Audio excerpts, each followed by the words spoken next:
So you both mentioned the patients, and Joel had also shared in the data something I was surprised about, that 31% of the patients felt that their trial experience was worsened when they shifted over to the virtual trials or the decentralized trials during the pandemic. Do you think that's something that industry should be concerned about? Yes, I do think there that should be something to be concerned about, but it's also because in a situation like this where we don't have the established mechanisms or platforms to really start to roll this out in a seamless way, there's a lot of just going to digital for very specific siloed instances, and we're trying out new things, and we haven't really figured out how to work it into the entire sort of journey that a patient goes through. And so I can imagine that some of these more negative experiences might be driven by the fact that it's actually put an added burden on them rather than actually made it easier for them. But over time, as we learn how to incorporate these tools into how we do things as a whole, I think that's when you'll start to see better adoption and better experiences, especially as we start to incorporate the user experience testing and patient experience as part of the role before the rollout to understand what type of impact it will have.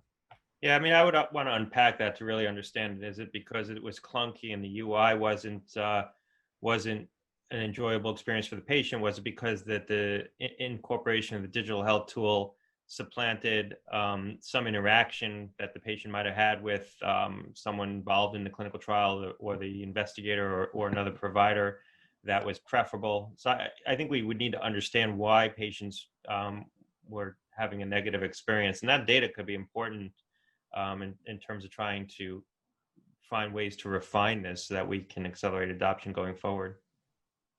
So Joel, can you speak to that technology, the limitations, or if there were limitations that you noticed in the data, or just in general, what technology limitations are we having around the digital innovation? Well, on the one hand, I'm amazed with how much technology's invaded or persists through people's lives. I mean, it spans generations. It's unprecedented in terms of how people are able to use it.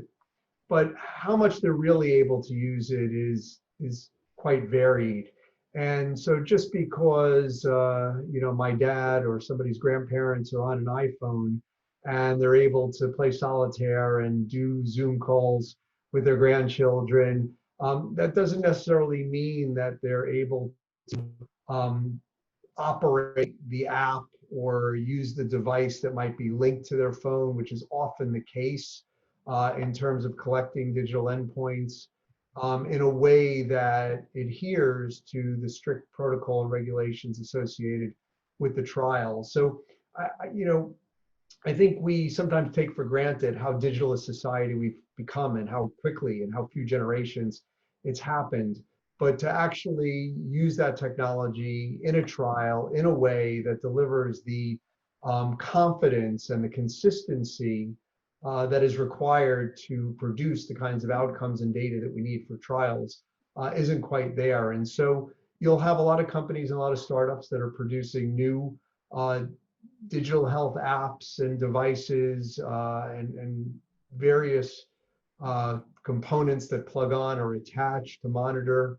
And they roll it out and it looks like it's going to be easy to use in the lab, but it's not necessarily easy to use in the real world. And then when you look at the population that some of these trials are undergoing, they have various diseases, comorbidities, and things wrong with them. So there are further challenges for those people to then be able to use these types of devices. So, patient-centric design, in terms of UX, in terms of ease of use, are all important, but then you have to have that patient-centric design in mind with the limitations of the person who's actually going to be using it. And so it's very hard to account for all of that. It's still early days.